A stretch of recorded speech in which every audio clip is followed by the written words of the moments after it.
Có bên nha. Làm rồi. Bên nha. Làm rồi. Cái à cũng thân lệ Tụi em tâm cái bà khang sinh nè bà cô gì.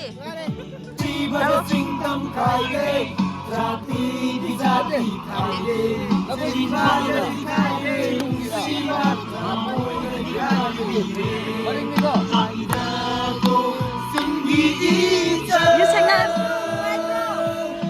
ngasi디 jingda chala ga zaba mi ne bako jingi chalse adu ngasidi kemda chani ngai su leitre lambi view yeng baga adumaina oire ba Hai ma'am ai khoi du ai na nga nan asi wai thok funa chat na ba du yamba ko hen sam hoi ga bonium hoi lei pham chat pa du hujik chat pa hore ba ko ji khong jo myo ingman me ki potha ga chat pa ne ba ko shi gi ni khutu karai sra lei chin na mit gum du khallaga khangdabi da sumaina mamit to sumaina tawra thawe ba ko adu lambi chat pa krikra du matam mata udak lagi ko mafam yo ba kanda gum ba su ko adu di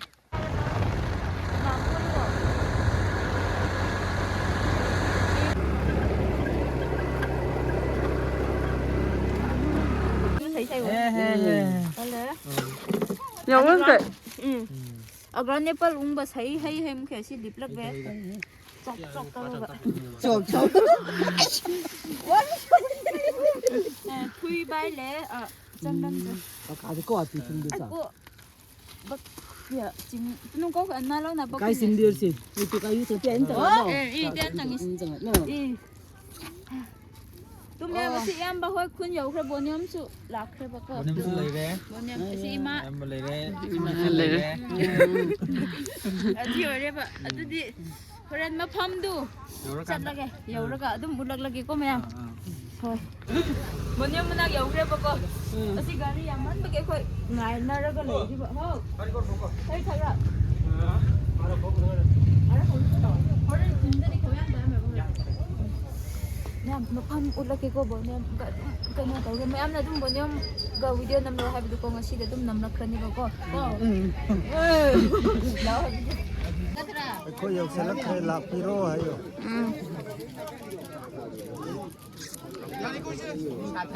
mayam ngasidi jingi chalgi phone je aina pai re ko ade ngasi je bonem mi chisin ba oh bonem mi chisin ba sida le mit the bonem ke le sha ko ado jingi chal khoi khun da lak ko sa kamai tau ge Kun di yam nungai bukan mapang gumba upa kanda. Wakan di yam na kanyom tawe batu. Lambi tu di mi hundu. Duk tau rai. Loi na mag siga tau rai. mi hun do khoi bullet ki makhon ki type ta duk tau gre ba ko As lambi tu yam upun gumba krik rai yam rai bako. Natra mapam bu di yam nungai rai si middle jauh kanda. ado numi che ji tholak to re ba ko lechi na khan gi do ra pung kya ta ja no ko manga makai teruk mata azala oh teruk adre na tang na thola ni numi nawa mayam cloud view lechi yeng ba lak nari ba mayam jing jam tang yeng halak ki ko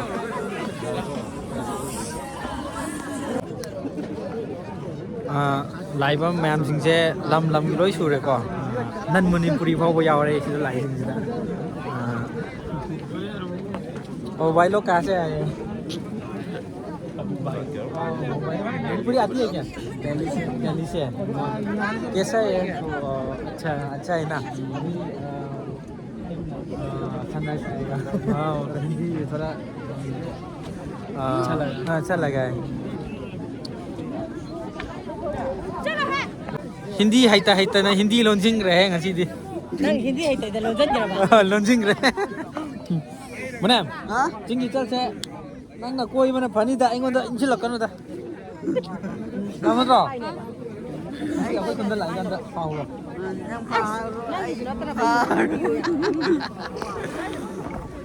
Bonem je, ai ga bonem le.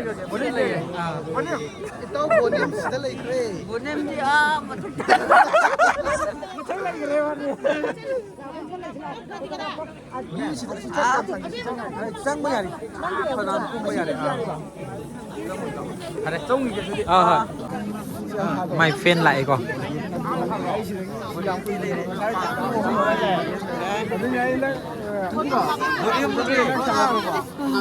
Beriam ke lupa.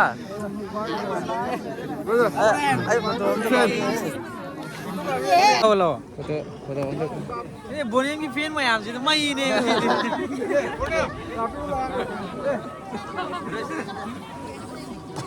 Boneng foto kap gitu loh sih.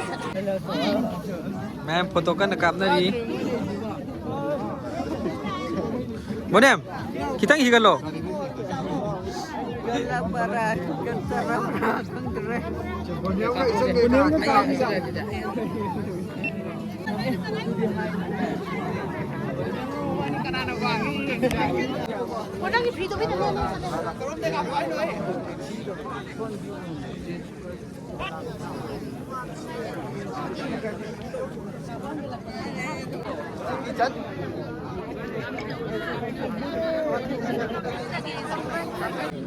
Hojikti sina view point je top view point ne bokwa adu duga makha da su lei ri ba khoi camping to phomai da re adu da muka kumu ge kwa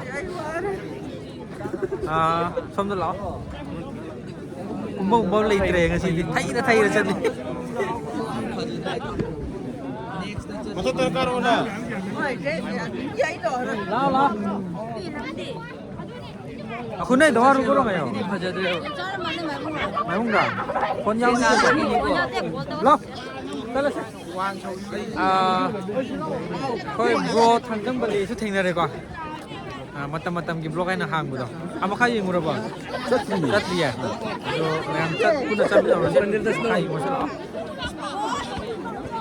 hey sister stu ma'am ai di ching da gi pokla ching da la ga ko si lambi amuk ching yang balak pa ba ibung hoy yum da kun da ko Bonem nang chelo ching gi jang ching da lak pa chele ai ta re ne Bonem sih ni tu ke ni.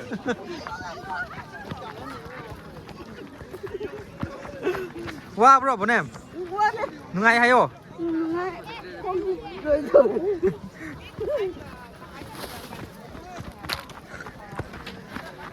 ma'am mi hun tuk tak tàu ra ching gi chal nam bi hun tok tau kre ai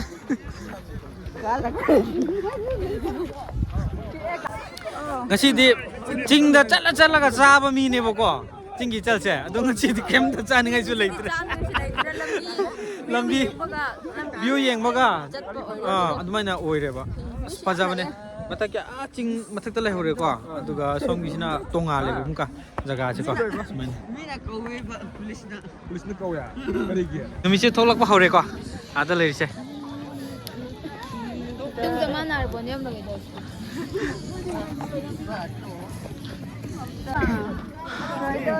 machu tare ki phiran par ga bonem nga le me ngasi de kamai ta wa bonem kamai ta wa ha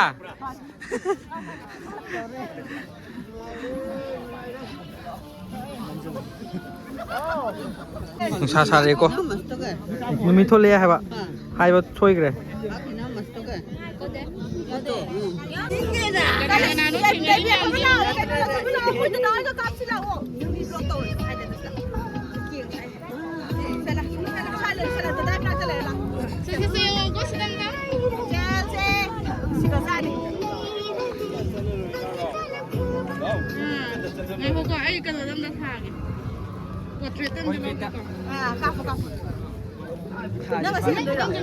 numi to wala to sia ha to sia sa sen ba nang nang dra hotel cha ga ni ti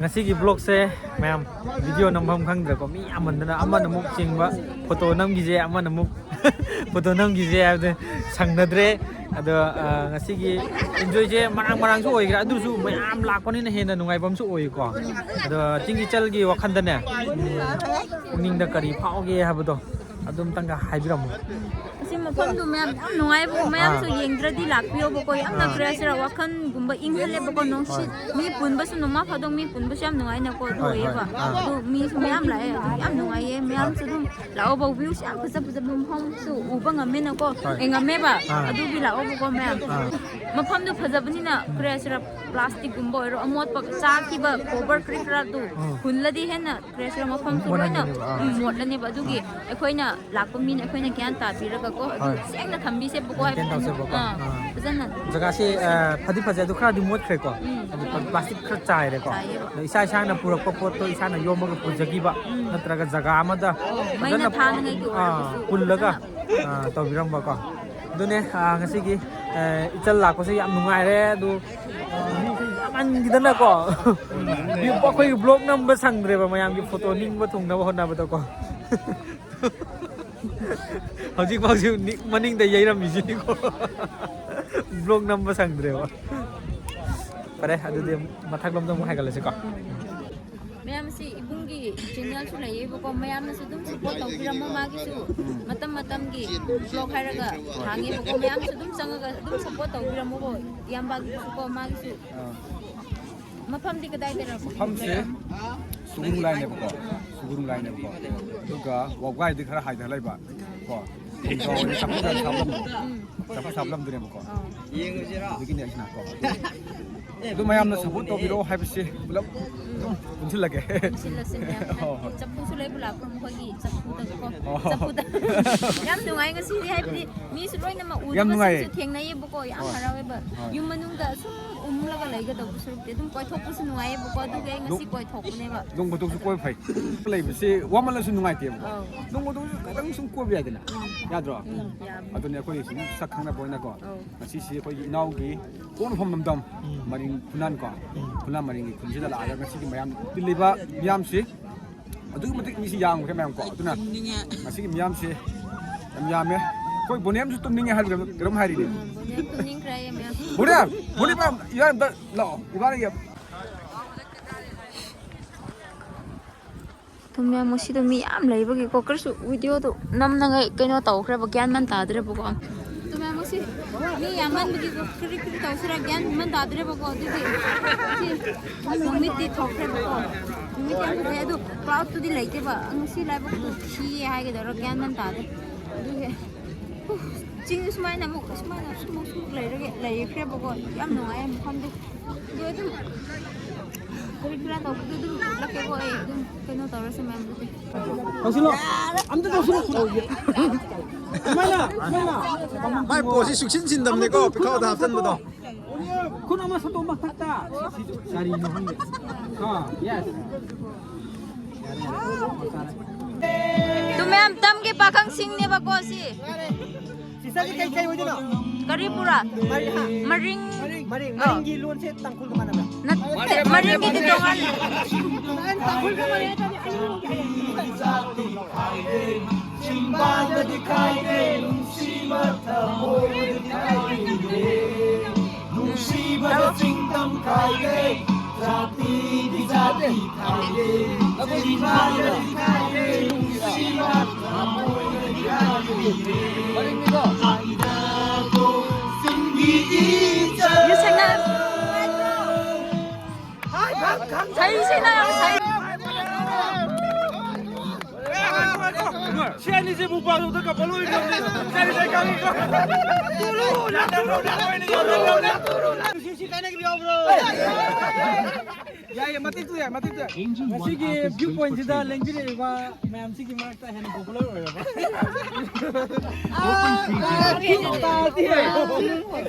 actually I think it's very good but this is not good koy gimana betulan saya nanti kok sana saya koy palai kami sini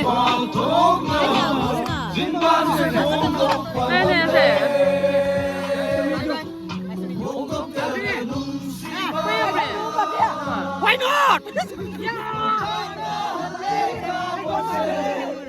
I don't ini dia oh ini sudah Boniam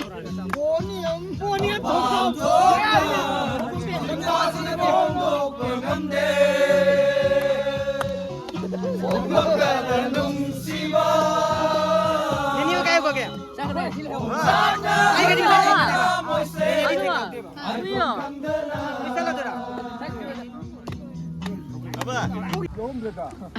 Mẹ mà xin đi bốn em chú mẹ em nan bốn em ngadung video tàu bio hai tu ko ai ngasi tàu ba atu bumi aman bagi ai kri tàu sura gyan man ta dre ko atu phadana mathang samuk ti nam lakhi ke bo ma ga tu ngasi di slipper wa loi na upul gi upul oi kre ko gyan man ta dre lambi du asu kab ne ba gari khau sumai na yeng ba khau ne ba ko Sura ba.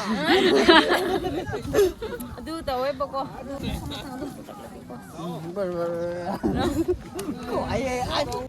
Ma'am kaino akhoi da dum chingdagi kumtha khre ba ko adu yum sa nang gi taw khre ba adu boniam su palen sa kana bigi boniam gi bani tonge ba ko ngasi di budam kermain taw pra ngasa khra di tong khre na nuai kermain Ki bagi.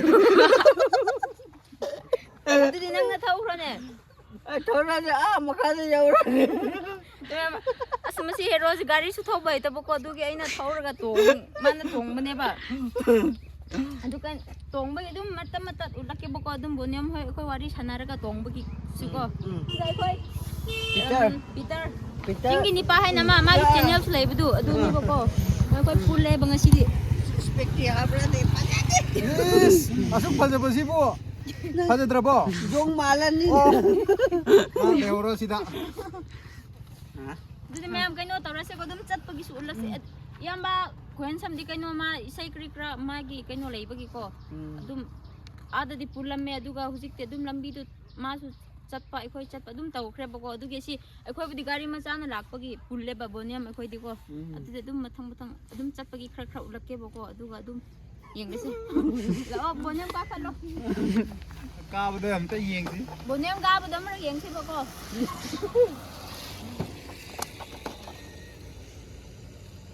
Tong khalo ko. Yo tu di.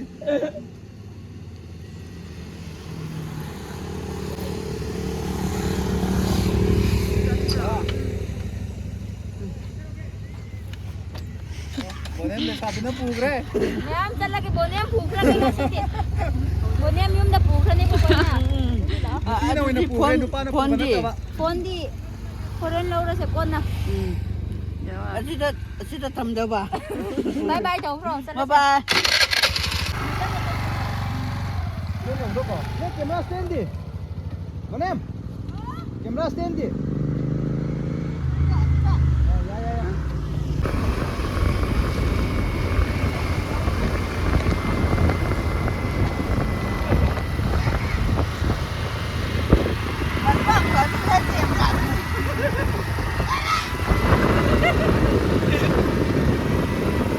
em ai xin cái tàu đây boniam ba gari to thau ba ko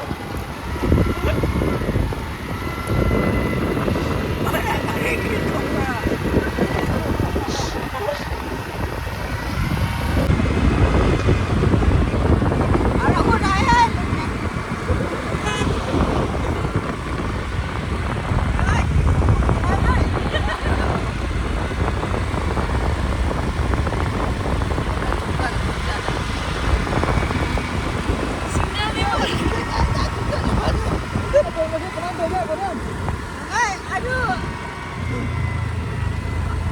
Aku sudah apa? Aku suka apa? Aku gede.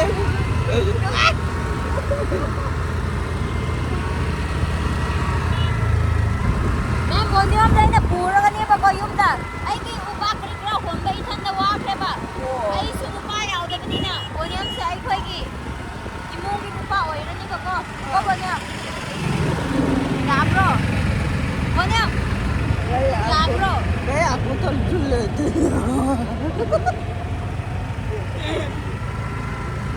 ko yum sa na se ithan da thabak su bro wa ye ba ko Pokoknya anjingnya. Macam apa?